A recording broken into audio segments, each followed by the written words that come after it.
etc. O que é que aconteceu nesta primeira década do século XXI?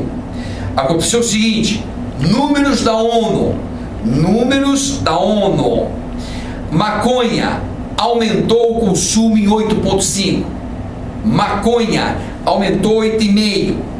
Cocaína aumentou 25%. Cocaína em 10 anos, primeira década do século XXI, cocaína aumentou 25%. Heroína e outros opiáceos, 34,5%. Aumento de heroína e outros opiáceos, 34,5%. Quem divulgou isso em 2010? A ONU.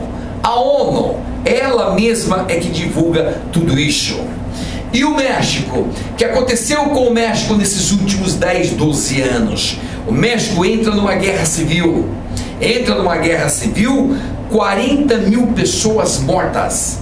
40 mil pessoas mortas, mortes essas coligadas ao narcotráfico e à guerra do narcotráfico. O México conseguiu transformar uma de suas cidades, Jerez de la Frontera, numa das cidades, se não a cidade mais violenta do planeta, em virtude da guerra com o narcotráfico. E o Brasil? O que aconteceu com o Brasil nesses últimos 12 anos? Uma mudança legislativa em 2006, nós vamos explicar, uma mudança legislativa, porém, o quadro de consumo e de produção continua sempre aumentando. As organizações criminosas no Brasil, cada vez mais potentes, cada vez mais armadas e, portanto, cada vez mais ativas, especialmente no Rio de Janeiro. Só fazer uma observação aqui, falando do México, né, uma notícia agora de sábado. Veja que a questão do México está tão complicada que a manchete da Folha de São Paulo é assim: guerra contra drogas projeta sombras sobre festival literário. O festival literário que vai acontecer lá, a dificuldade, inclusive, em relação a isso, por conta de vários acontecimentos. Só no dia que a notícia foi 26 corpos de mortos pelo narcotráfico a menos de 1 quilômetro da sede do evento. Então, imagina um evento literário e você tem lá, a menos de 1 quilômetro desse evento literário, 26 corpos mortos por conta de narcotráfico. Ou seja, a situação está muito calamitosa, impressionantemente calamitosa. Porém, México já não é mais o único país preocupante. Eu vou falar daqui a pouco, eu vou traçar aqui para vocês o que é que está acontecendo na América Central.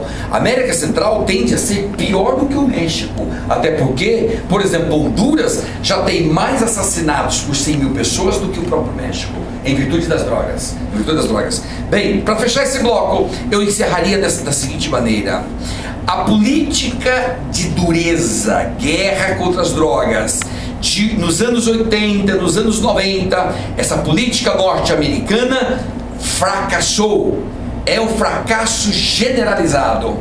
A recente Comissão Global de Política de Drogas, constituída de ex-presidentes da República, ex-presidente do FED norte-americano, etc., declarou exatamente isso. A política de drogas dos Estados Unidos, essa política exclusivamente repressiva, fracassou. Isso já é consenso generalizado de que efetivamente fracassou. E fracassou por quê?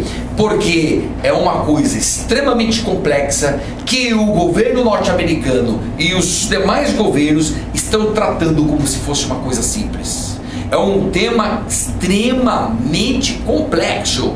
Tráfico de drogas, uso de drogas é muito sério. E isso não é para ser tratado de forma simples como quis, por exemplo, os Estados Unidos, como quiseram os Estados Unidos. E assim, fecho esse segundo bloco, que é a situação caótica dos Estados Unidos, do Brasil, etc.